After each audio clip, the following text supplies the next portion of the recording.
반갑습니다. 지금 소개받은 문진영입니다. 제가 지난 한 25년 동안 또 학교에 있다가 작년부터 그 경기도 일자리 재단에서 일하고 있어요. 학교는 좀 휴직한 상태고요. 현업에서 일자리, 우리 사회에서 가장 중심적이고 중요한 사회적 아젠다라고 할 수 있는 일자리의 현장에서 이게 어떻게 이루어지고 있느냐, 이거를 좀 궁금하던 차에 기회가 돼서 일하게 됐습니다. 제가 원래 전공이 이제 사회복지인데 영국에서 하기로 했는데 영국에서는 사회정책학이라고 해서 비단 우리가 지금 얘기하고 있는 사회복지뿐만 아니라 노동시장 정책이 되고 이런 것까지 다 포괄하는 좀 폭넓은 공부를 했어요. 그래서 이 사회정책 안에 노동시장 정책이 굉장히 중요한 것이고 또 노동시장 정책에서 가장 중요한 게 일자리이기 때문에 제가 그 전공에 좀 맞추어서 지금 현실 세계에서 일자리가 어떻게 지금 돌아가고 있는지를 지금 절감하고 있습니다. 그런데 이제 잘 아시겠지만 현장과 학교에서의 연구는 굉장히 다르다는 걸 이제 거의 매일 절감하고 있습니다. 최근에 고용 동향을 살펴보기 이전에 제가 먼저 지금 AI 그리고 이제 그 3D 프린팅 그리고 VR 산업과 되는 소위 말하는 디지털 트랜스포메이션 말씀을 좀 드릴게요. 우리나라뿐만 아니라 어느 나라나 지금 그 노동시장은 큰 변화를 경험하고 있습니다.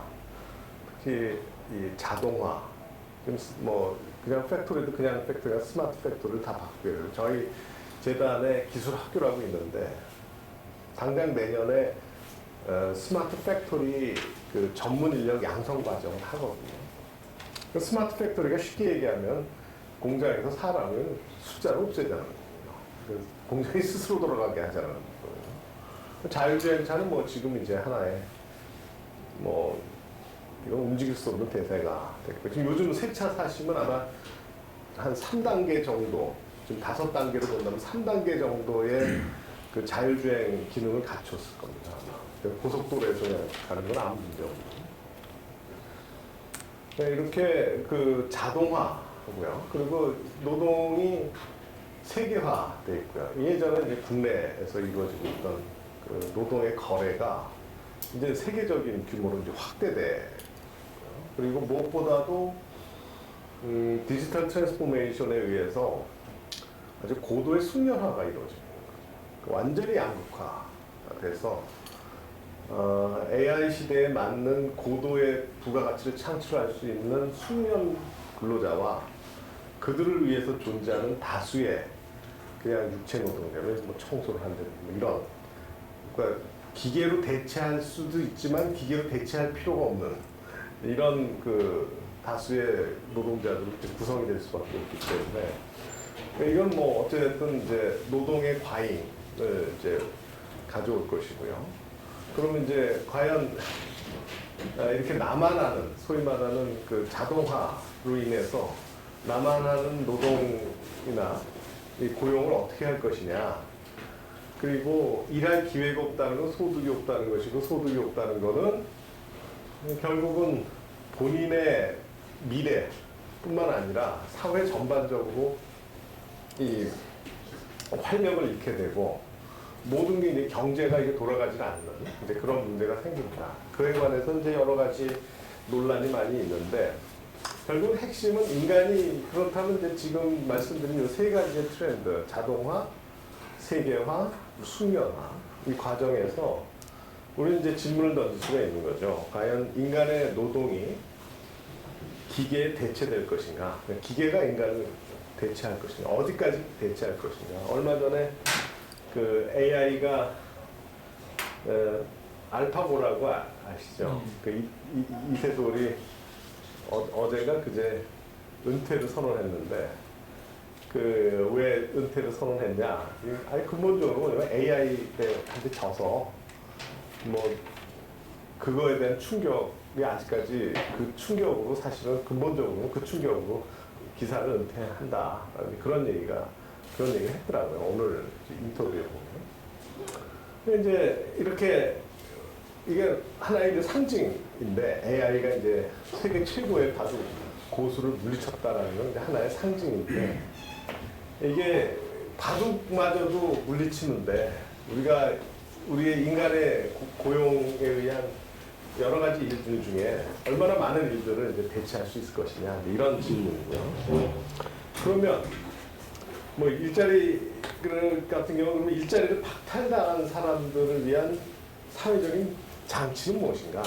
뭔가를 줘야 될 거 아니에요. 그럼 먹고 살아야 되고 인간에게 노동을 박탈했을 때 인간이 어떤 형태의 그 유형의 인간이 나타날지는 지금 인류 역사에서 경험한 적이 없거든요. 그럼 어떻게 할 것이냐 이런. 그리고 이러한 박탈을 하나의 결과가 아니라 과정이라고 본다면 거기에서 필연적으로 나타나는 승자 집단이 있을 것이고 또 패자 집단이 있을 것인데 과연 누가 승자 집단이고 누가 패자 집단인가?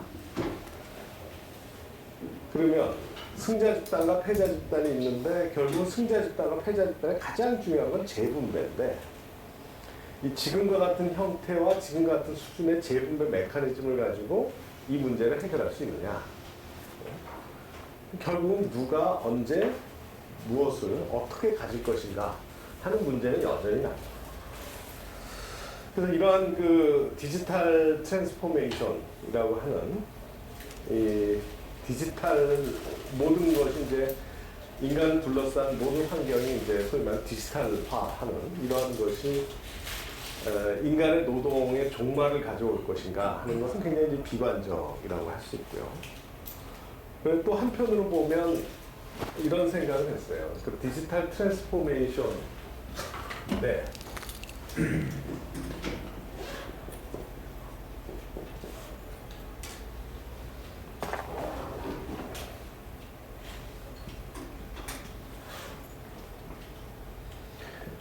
이게 그 이전에 소위 여러분 잘 아시는 폴라니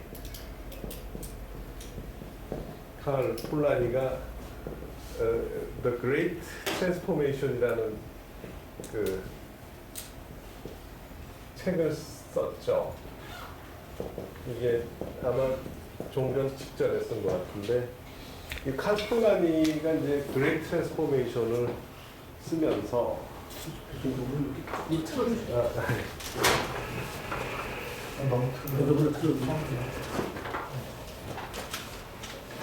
그러니까 디지털 트랜스포메이션 이전에 그레이트 트랜스포메이션이 있었죠. 대전환, 폴라니의 대전환. 네. 폴라니가 이제 이 대전환이라고 얘기하는 거는 결국은 스팀 엔진에 의한 소위 말하는 산업혁명인 거죠. 그런 면에서 보면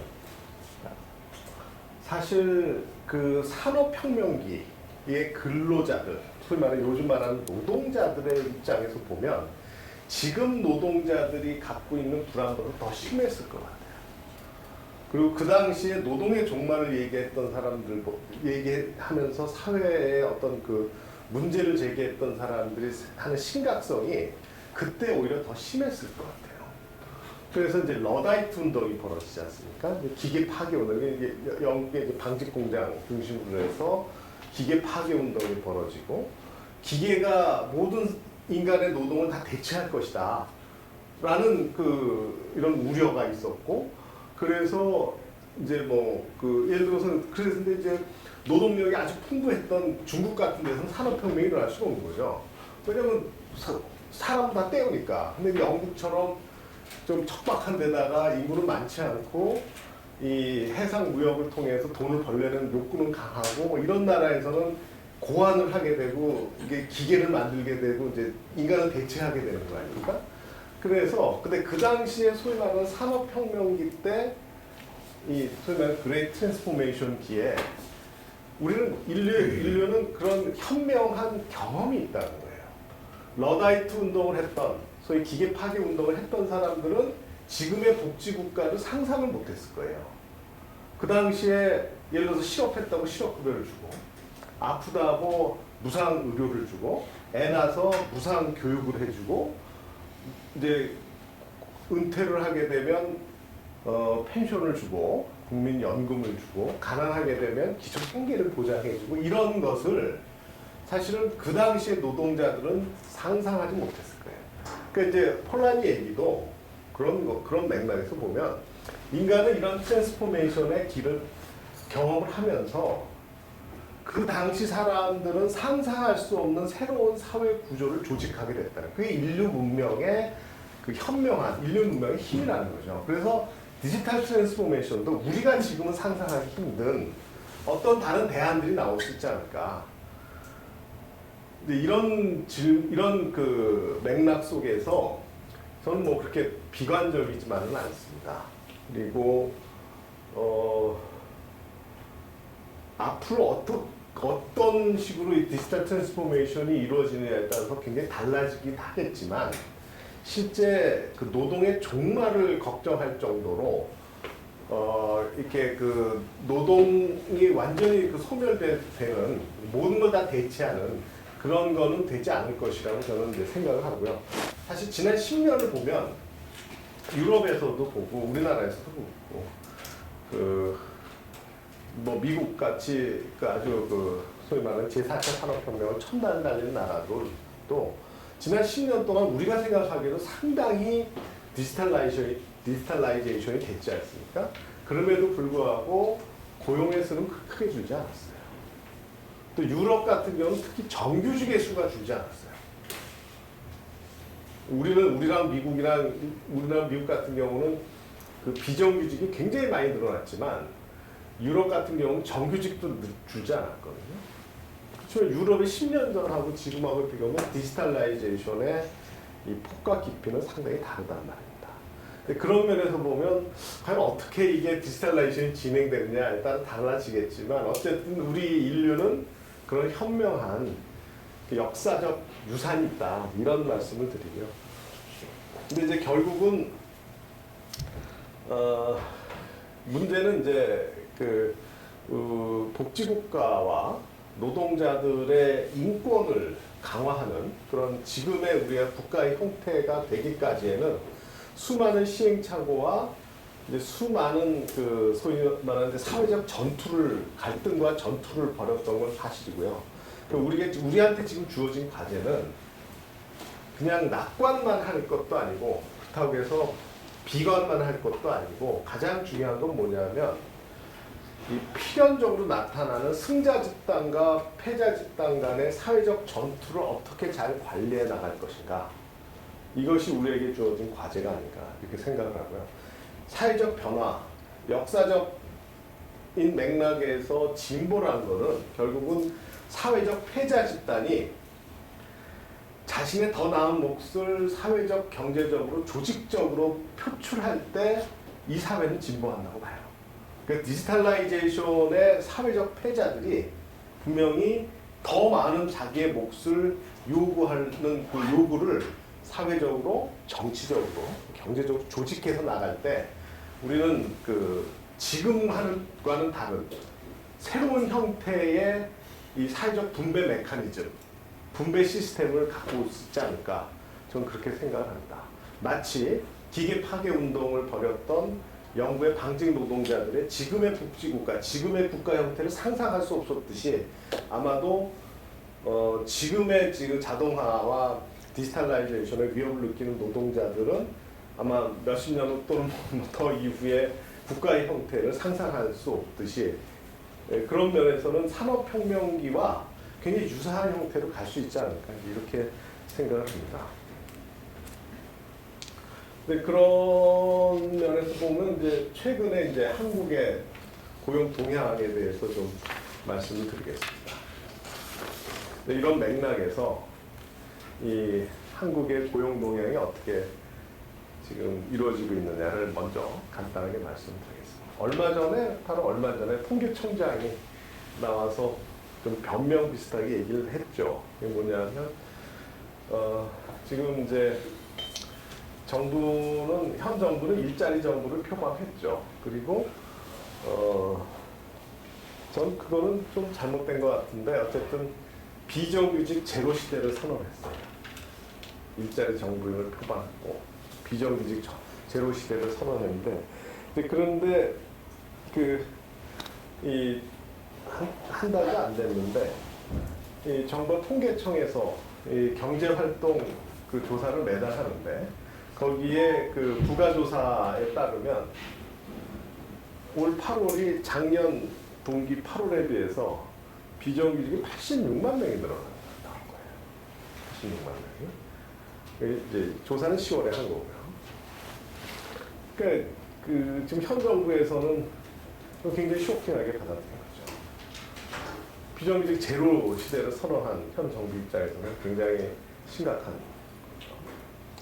그래서 이제 통계청장이 나와서 이제 얘기를 한 게 조사 기법이 달라서 그렇게 됐다 이렇게 얘기를 했지만 그게 이제 그 말도 맞아요. 조사 기법이 지금 이제 지금까지는 어떻게 됐냐면 이 정규직과 비정규직을 정하는 규정하는데 여러 가지 분할선 중에 하나가 이제 기한이 정해져 있느냐, 고용의 기한이 정해져 있느냐 없느냐 이제 이렇게 이거 아닙니까? 그래서 이제 경활조사에 이제 샘플링해서 물어보는 거니까 물어봤을 때 작년까지는 이렇게 물어봤어요. 그러니까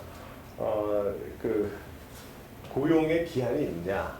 지금 고용 상태인 사람한테 고용 기한이 없다. 나 언제까지는 고용 기한이 없다라고 하면 정규직으로 이렇게 분류가 됐어요. 그런데 ILO에서는 이제 그럴 때 이제 문제가 있으니까 ILO에서는 이제 기법을 달리해서 고용의 기한이 없지만 예를 들어서 일정 특정 시점, 그러니까 이제 예를 들어서 6개월이면 6개월, 1년 후에도 이 일을 할 것 같느냐라고 또 물어봐요.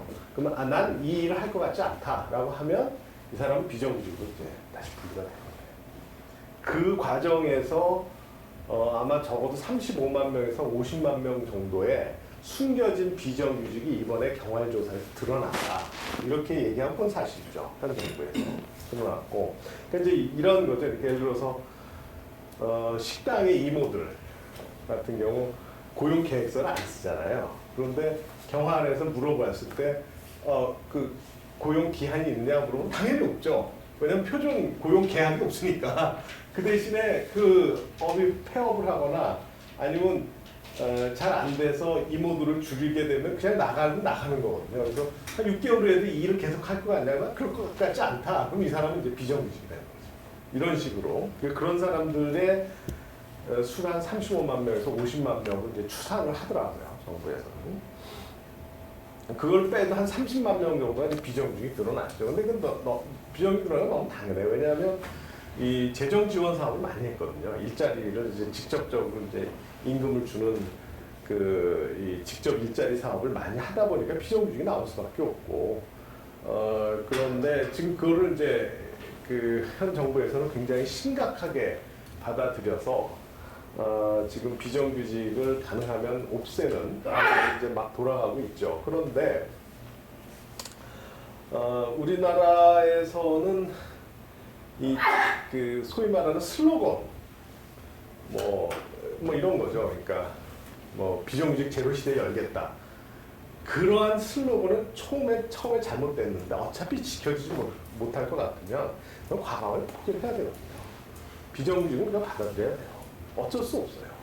그런데 그거를 받아들이지 않고 계속 이렇게 변명을 하다 보니까 이게 이제 스텝이 꼬이게 이제 되는 거죠. 한번 지금의 고용 상태를 한번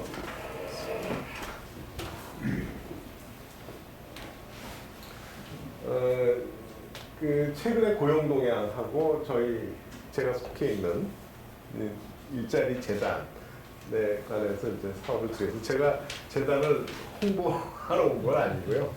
경기도 일자리 재단은 거의 유일하게 일자리 종합기관이에요.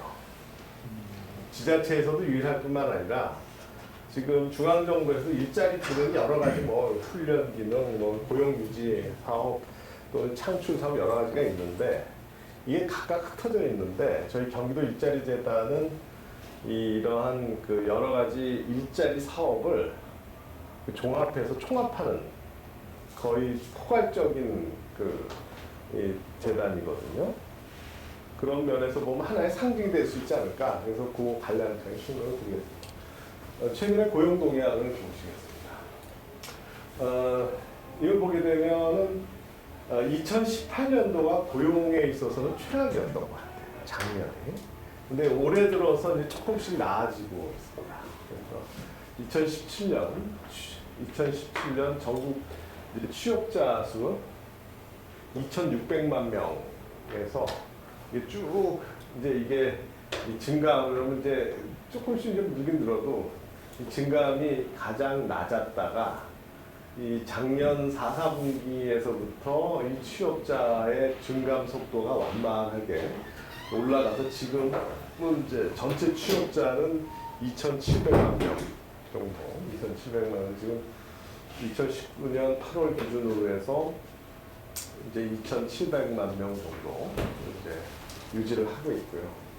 그럼 이제 여기서도 보면 알 수 있듯이 실업자 수는 이게 계속 일정하게 이제 계속 실업자가 늘어나다가 이제 올 들어서 이제 올 여름 들어서 여기 이제 실업자 수가 이제 좀 격감을 하고 있습니다. 그래서 2018년 이래 100만 명 이상을 지속적인 실업자 수는 올 8월에 85만 명 수준으로 이제 감소를 하게 됩니다. 실업자 수가 이제 줄어들게 됩니다. 거기에 이제 굉장히 중요한 역할을 한 게 아무래도 그 재정 지원 사업이라고 할 수 있습니다. 그러니까 정부가 재정을 동원해서 단기적인 일자리를 많이 창출하는 때문에 이렇게 되지 않았을까 이렇게 생각합니다. 고용률을 보죠. 그러니까 이제 그 실업에서 이제 취업자 수의 증가는 사실은 이제 그 큰 의미는 없고 가장 중요한 게 이제 고용률인데 고용률을 보면 최근에 2018년 때 이제 고용률이 이제 좀 떨어졌었고요. 거의 60% 미만으로 떨어졌다가 최근 들어서 이제 이게 계절적 요인이죠. 아무래도 겨울이니까 계절적 요인에 의해서 고용률이 다시 떨어졌다가 이제 지금 2019년에는 61%, 62% 정도를 이제 계속 유지를 하고 있고요. 실업률도 마찬가지예요. 실업률도 2018년 때 지속적으로 높아지다가 최근 들어서 좀 떨어지고 있습니다. 그래서 정리하자면 고용 상태는 고용 관련된 거는 2018년이 굉장히 안 좋았다가 2019년이 되면서 조금씩 나아지고 있다. 근데 그 나아지는데 문제는 이제 이게 질적으로 고용 시장이 나아졌느냐? 그러면 실업률이 떨어지고 고용률이 높아졌을 때 거기에 들어오게 되는 새로 유입되는 소위 말해 취업자의 성격이 뭐냐?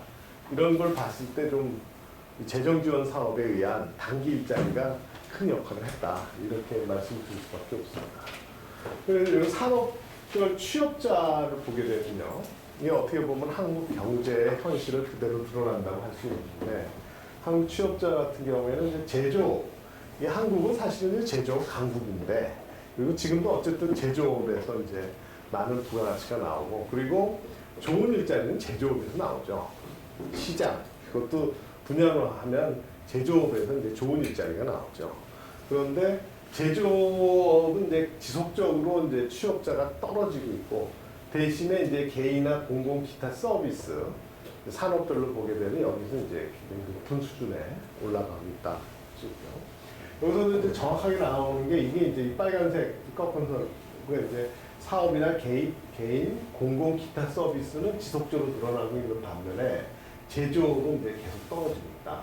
이렇게 할 수 있습니다. 그래서 제조업에서 이 제조업이 전반적으로 침체를 겪으면서 제조업에서 밀려나온 근로자들이 이 개인이나 이제 공공 기타 서비스, 그러니까 자영업자나 이런 쪽으로 많이 유입이 된다. 이렇게 이제 말씀드릴 수가 있습니다. 연령별로 보면 이게 아주 대표적으로 나타나는데 어느 사회나 좋은 일자리, 그 사회의 좀 중심을 이루는 건 30, 40대거든요. 근데 30, 40대에서는 떨어져요. 취업률이.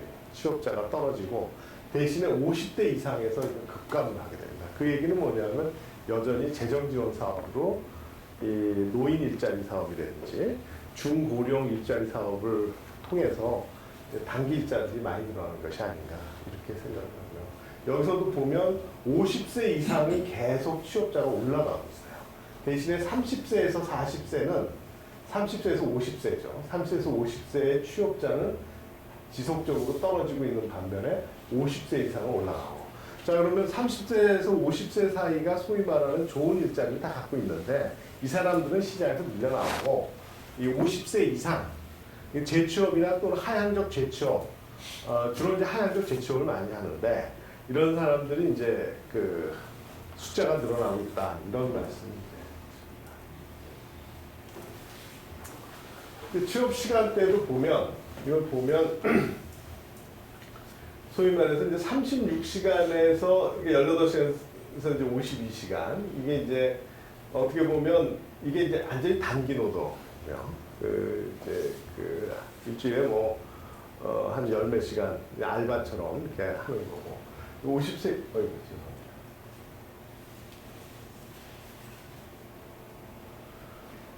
이 50세 시간 이상은 이제 소위 말하는 좀 집중적인 노동을 하는 그런 사람들, 특히 제조업이나 이런 데가 많은데 그 사람들의 수는 계속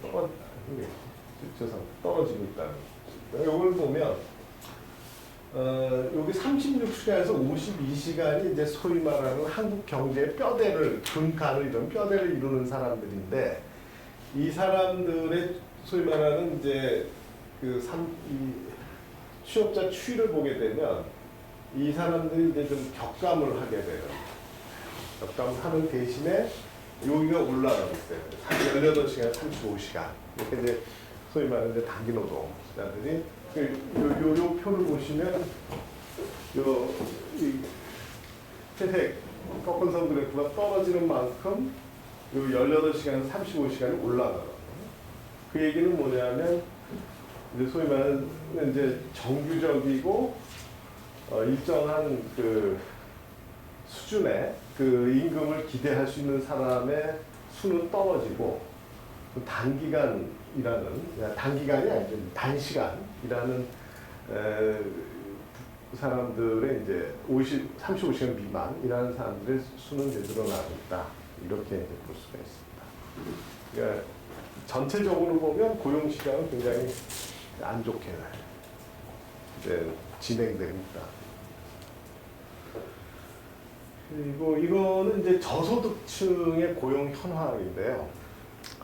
소득 1분위 같은 경우는 이제 1분위에서 5분위까지 이제 나왔을 때 가구주가 취업이 돼 있느냐 안 되느냐 이걸 봤을 때 소위 이제 제일 잘 사는 5분위는 거의 100%, 거의 96%가 반면에 1분위 같은 경우는 이제 50%가 안 되는 거죠. 50%가 안 돼서 또 뭐 가구당 취업자 수도 이제 적고요. 그런 면에서 보면 어찌됐든 지금 고용 시장의 한파가 한파의 고통이 저소득층에 좀 밀집돼 있다. 그러니까 제일 강하게 그 한파가 오고 있다. 이렇게 말씀드릴 수가 있습니다. 이게 이제 1분위, 2분위, 3분위, 4분위, 5분위로 왔을 때 임시직, 일용직 같은 경우에 1분위가 이제 거의 반 이상이 임시 일용직이고요. 5분위 같은 경우에는 임시 일용직이 굉장히 낮고 또 이 사람들은 이제 약간 프리랜서적인 경우를 갖고 있고요. 자영업자 같은 경우 고용원이 없는 자영업자, 그러니까 이제 1인 자영업자죠. 지금 가장 취약한 고용시장에서 가장 취약한 사람들이 이제 25%, 1분위에서 4분의 1 정도가 이렇게.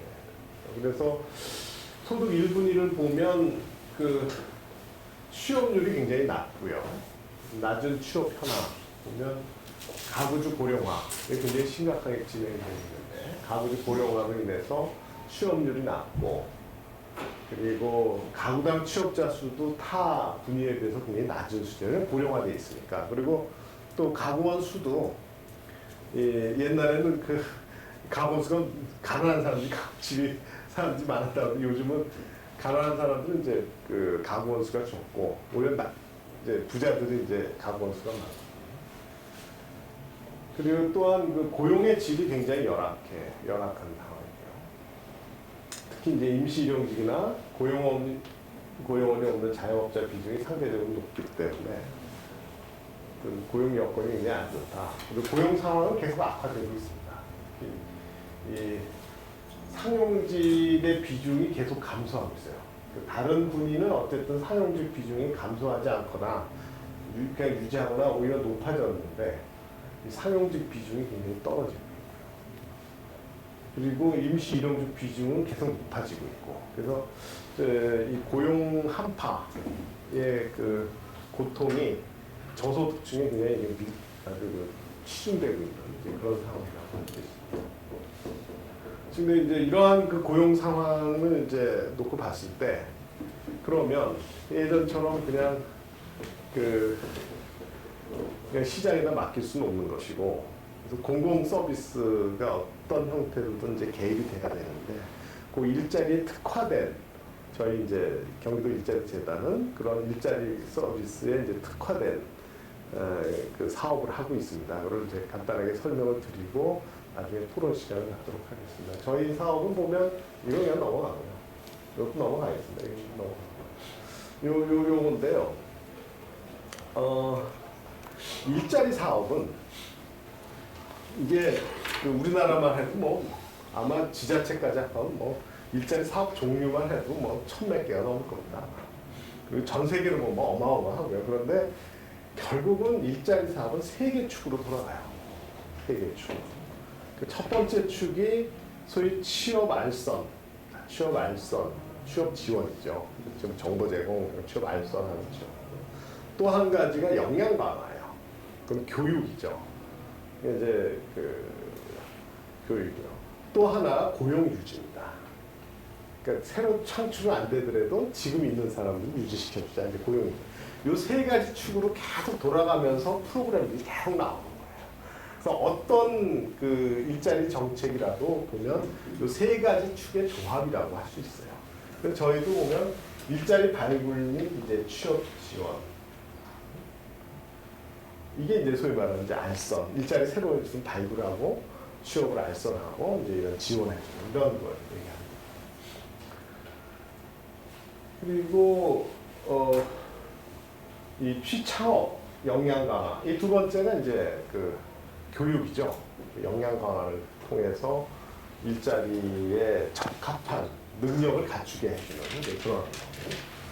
세 번째가 이제 고용 유지 지원입니다. 특히 이제 중소기업의 젊은 청년들이 중소기업에 막상 들어가봤더니 여러 가지 조건도 안 맞고 자꾸 내 빼니까 너 내 빼지 마라. 그래서 임금 보조 형태로 중소기업 장기 재직 유도를 하고 금리 여건을 개선하고 이런 거.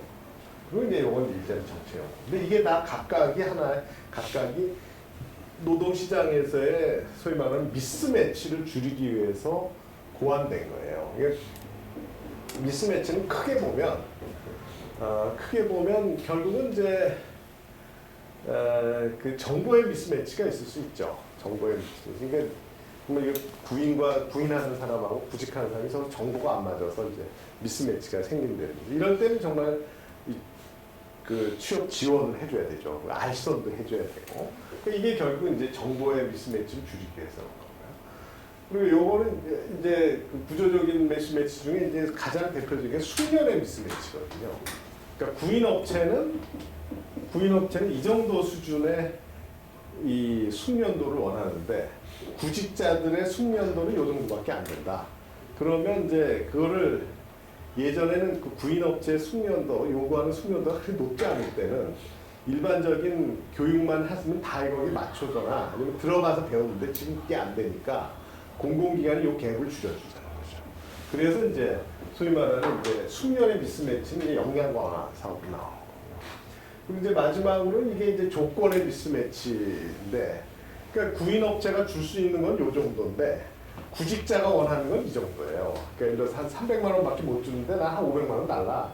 이게 안 맞는 거죠. 이런 이게. 그래서 요 갭을 줄이기 위해서 어떻게 해야 되느냐? 요 갭을 줄이기 위해서 이제 고용 유지 제도를 이제 하게 되는 거예요. 그래서 저희가 혹시 일하는 청년 시리즈라고 들어보셨는데 경기도에서 그 중소기업의 그 중위소득 100% 이하의 중소기업에 재직하고 있는 청년, 경기도의 청년들에게 뭐 복지 포인트를 지급한다든지 또는 마이스터 통장을 해서 그 마이스터 통장으로 해서 이제 임금을 좀 보조해주든지 그리고 지금은 이제 더 이상 모집하지는 않지만 청년 연금 제도라고 해서 재작년에 시작할 때는 뭐 1억을 만들어주겠다. 이제 이런 프로그램을 갖고 있었어요. 그게 이제 고용유지 지원 프로그램. 이 세 가지로 이제 그 아까 말씀드린 일자리의 축이 돌아간다고 할 수 있습니다.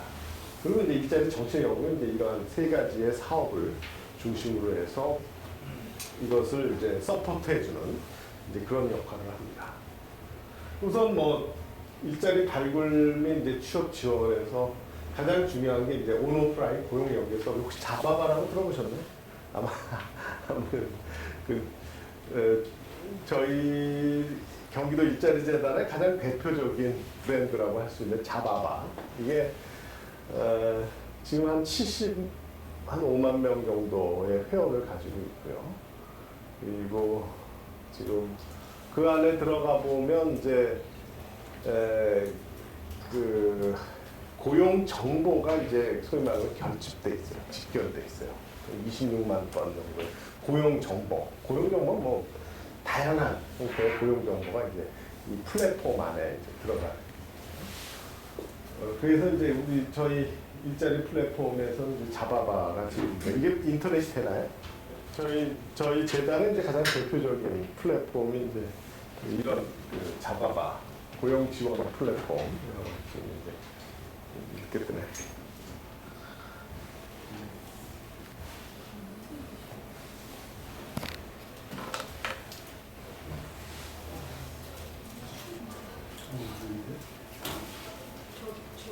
인터넷 좀 무려서 그래요. 아, 줄여서? 아, 예, 나왔네. 이제 이런 형태를 이제 저희가 운영을 하고 있습니다. 하나 이거 하나는 이제 소개시켜 드리려고 하는데 거기 이제 예를 들자면 탐나는 기업이라고 있거든요. 탐나는 기업. 이거 눌러보시면 또 어려워요. 지금 한 2,000 몇백 개, 2,300개, 그러니까 올해까지 합하면 2,500개 정도의 기업들이 이제 망라돼 있어요. 거기에 원하는 사람들은 이제 예를 들어서 뭐 이런 그 뭐 케미랜드, 평택시에 있는 케미랜드에 들어가서 자기가 그 지원서를 내면 이제 거기서 이제 뭐 면접 하게 된다. 이런 형태로 이제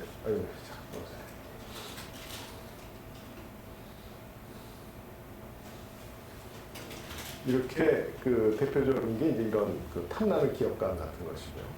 교육 훈련도 뭐 그 교육 훈련 보면 저희가 기술학교뿐만 아니라 여기에 교육 훈련에 관한 이 조건들이 이제 쭉 나오게 하는 거죠. 그래서 보면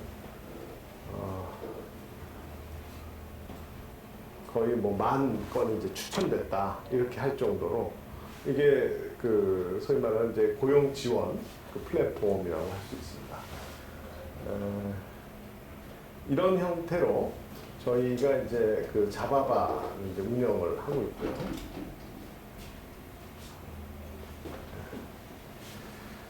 그리고 이제 다시. 네? 천천히. 아, 전체적으로. 네. 그리고 그 사회적 일자리. 그래서 제가 작년 10월에 여기 들어왔는데 그때 이제 제 아젠다 중에 하나가 공동 서비스인 만큼 사회적 일자리 사업에도 이제 더 적극적으로 나서야 된다. 이제 팀을 하나 만들어서 사회적 일자리를 위한 그 지원 사업을 하고 있습니다. 그런데 지금 정부에서 아까도 말씀드렸지만 정부에서는 주로 사회적 일자리 이제 재정 지원 사업을 직접 일자리 창출해서 사업을 하지 않습니까? 그런데 저는 저희 입장은 사회적 일자리에 관한 한 직접 일자리 사업은 좀 단기적으로는 효과가 있을 수 있지만 그것이 우리 사회의 역량으로 축적되지는 않는다. 그래서 저희는 사회적 기업, 사회적 협동조합, 마을기업과 같은 사회적 경제 단체, 사회적 경제 기업을 거기를 지원을 해줍니다. 그래서 사회적 경제 기업이 고용을 창출할 수 있는 역량을 갖게 만드는 사업을 합니다. 그게 가장 기본적인 입장이고, 그것이 이제 현 정부의 그냥 재정 지원 사업에 의한 일자리 창출 사업하고는 이제 다른 점이라고 할 수 있습니다.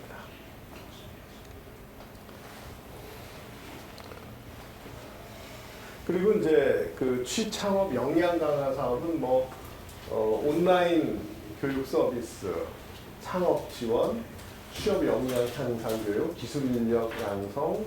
저희는 이제 기술 학교도 있어요. 그래서 거기는 1년 동안 그 뿌리 산업, 소위 말해 전통 산업이라고 하죠. 전통 산업 중심으로 해서 1년 동안 기숙 활동을, 기숙사 생활을 시키면서 이제 그 기술을 습득하게 해주는 이제 그런 역할을 하거든요. 기술 인력 양성을 하고. 근데 참 재밌는 게 그 기술학교에 들어오면 1년 동안 먹여주고 재워주고 용돈도 주고 기술 가르쳐주고 자격증 따게 해주고 또 취업도 시켜줘요. 그런데 작년에 미달이 됐어요. 그러니까 요즘은 그래서 왜 미달이 되는지 이해가 안 돼요. 우리 때 같으면 아마 그 난리가 났을 거예요. 뭐 1년 동안 정말 먹여주고 재워주고 뭐 다 해주니까. 그런데 미달이 됐어요. 왜 미달이 됐냐? 우선 이런 형태의 그 기술 교육하는 데가 여기 많대요. 많고 또 저희가 한 25년 정도 지나다 보니까 기숙사도 좀 낡고 그래서 요즘 젊은 사람 취향이 안 맞는데 그래서 확실히 세상이 바뀌긴 바뀌었구나 이런 얘기는 했습니다.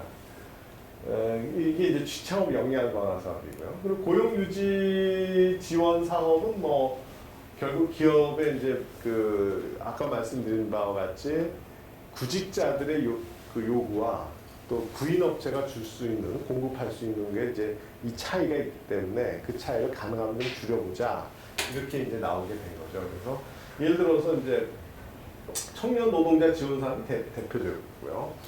청년 마이스터 통장 같은 경우에는 뭐 한 달에 30만 원씩 그 경기도가 그 중소기업 재직 청년들에게 지원을 해주는 거고요.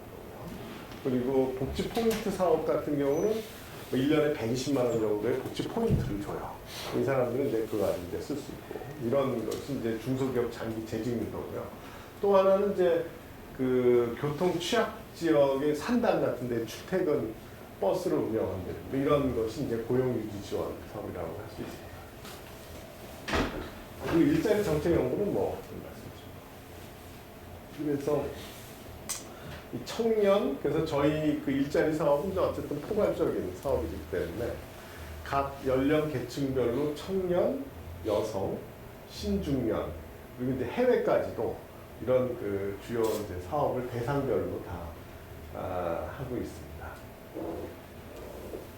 청년 노동자 지원 사업 이제 이건 구체적인 건 그냥 넘어가겠습니다. 신중년 일자리 사업 같은 경우 예를 들어서 이제 요건 제가 여기 오자마자 아이디어를 낸 건데 퇴직금융협회가 있더라고요. 퇴직금융협회. 그래서 퇴직금융인 중에 이제 퇴직하신 분들이 협회를 만들었는데 이분들이 아주 그 금융 관련 서비스에 관련해서는 노하우가 있는 분들이잖아요. 이분들을 뽑아서 그 경기도 내 전통 상인회랑 연결을 해갖고 그 전통 상인회나 또는 소상공인들에게 금융 서비스를 제공해 주는 겁니다. 그럼 이제 일석이조죠. 퇴직 금융인들의 고용이 높아지고 또 소위 말하는 이제 아주 그 금융 서비스를 제대로 받을 수 없었던 그 소상공인이나 전통시장 상인들한테는 양질의 금융 서비스를 주고 이런 게 이제 하나의 이제 한 대표적인 예라고 할 수 있죠. 그리고 4060 재취업 지원사. 얼마 전에 한 몇 달 됐는데, 저희가 이제 취업 특강을 했어요. 특히 4060 취업 특강을 했는데, 저희 재단에서 생각하기에 한 350명에서 400명도 올 거라고 생각을 했는데 부천시에서 했거든요. 가을에 무려 1200명이 왔어요. 그 얘기는 뭐냐면 4060들이 지금 엄청나게 지금 노동시장에서 갈 곳을 잃고 지금 방황하고 있다는 얘기입니다. 이게 그 4060이라고 하는 이게 이제 그 아주 젊지도 않고 그렇다고 해서 완전히 그냥 그 집에 은퇴할 나이도 아닌 애매한 나이가 또 우리나라에서는 이 베이비 부머랑 딱 맞아 떨어지거든요. 그러니까 인구 집단이 제일 많았고 또 한때는 정말 우리나라 그 한국 경제를 이끌어가고 이제 소위 그 발전 한강의 기적을 이룬 세대이면서 동시에 그 연금을 포함해서 노후는 지금 준비되지 못한 이런 세대가 거의 1200명이 와 있는데 거의 그냥 터져나가고 이제 와 있는데 그걸 보면서 저 개인적으로 정말 좀 책임감을 느끼게 되더라고요. 다 저희 세대이긴 한데 그 절실하게 그 노동 시장에 참여를 원하지만 거기에 맞는 직종은 사실 없는 거예요. 이제 그런 문제죠. 그래서 지금 가장 저희 재단에서 내년도에 중요시해서 하는 그 사업이 4060들을 위한 신중년이라고 하죠. 4060을 위한 그 일자리 지원이라고 할 수 있습니다. 여성 취창업 지원은 이제 계속 지속적으로 하고 있고요. 해외 취업도 이제 계속 하고 있습니다. 이건 그냥 넘어가겠습니다. 아까 말씀드린 이제 전액 도비 운영되는 이제 경기도 기술학교가 취업률은 거의 90%가 넘어요. 그럼에도 불구하고 아까 말씀드린 비달이 돼갖고 제가 충격을 받았는데 올해는 좀 많이 나아질 것 같습니다. 이거 성과는 그냥 넘어가고요.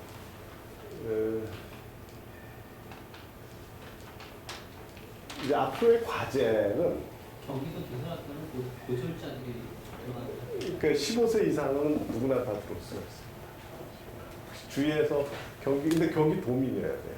혹시 주위에 있으시면 좀 많이 지원 좀 해요. 최근 올해부터 이제 특징이 거의 환갑에 가까우신 분도 들어오셨어요. 근데 그 고등학생도 있거든요. 그러니까 이게 특성화 고등학교에 2+1이라서 2년은 걔들이 이제 학교에서 공부하고 1년은 기술학교 위탁, 저희 기술학교에. 그러면 이제 졸업과 동시에 취업되는 거예요. 그러니까 걔네들이랑 유치원은 거의 할아버지 나이벌인데 같이 그 기술을 배우고 있습니다. 그래서 이제 저희 과제는 가장 중요한 게 아까 말씀드렸지만 공익적 일자리 사업을 활성화 통해서 사회적 가치를 이제 창출하는 것이고요.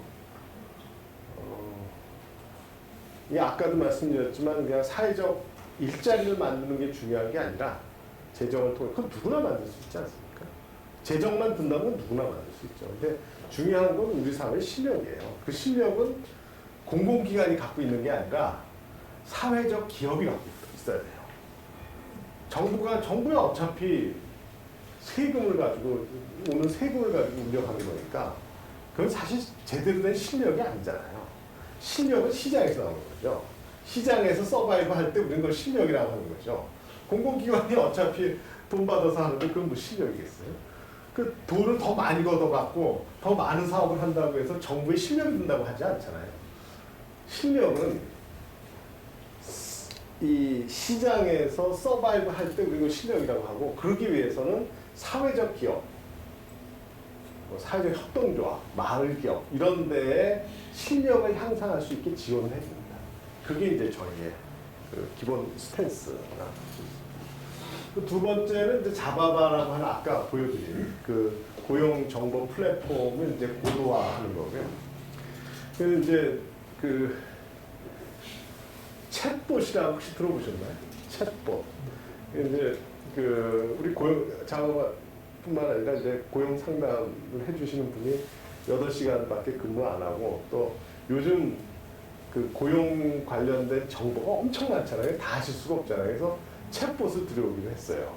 그래서 이 챗봇은 그냥 전화를 하면 이 AI가 이제 해주는 겁니다. 그래서 이제 그 시나리오를 다 구성을 해서 AI가 이제 직업 상담을 해주는 그런. 그래서 아마 내년 말쯤 되면 자바바의 회원이고 그냥 들어가기만 하면 이 사람한테 맞는 이 그 고용 정보가 팝업으로 뜰 겁니다. AI가 이제 다 모색하고 있다가 이 사람의 정보랑 지금 자기가 가지고 있는 정보랑 매치해서 가장 적합도가 높은 정보들을 띄울 거예요. 이런 이게 이제 고도화사. 수명 건설 기능이라 이게 이제 요즘 저희 재단의 도전이자 좀 고치는 것 중에 하나인데 경기도의 건설 현장을 이렇게 보니까 외국인 근로자들도 많이 돼 있고 오히려 내국인 근로자들이 이제 완전히 그 소외돼 있고 한 5만 명 정도의 건설 인력이 부족해요. 그래서 저희가 4년 동안 6천 명의 건설 기능 인력 양성하는 그런 그 프로그램을 운영을 하고 있습니다. 정책적인 강화. 제가 준비한 거 뭐 일자리 연구 기능 강화는 이제 있고요. 제가 준비한 거는 이제 여기까지고요. 혹시 그 저희 그 경기도 일자리 재단이나 또는 우리나라의 전반적인 고용 상태, 노동시장 그리고 노동시장 정책에 대해서 토론하실 건 있으시면 같이 토론해 주셨으면 좋겠습니다. 제가 강의는 여기서 마치겠습니다. 예.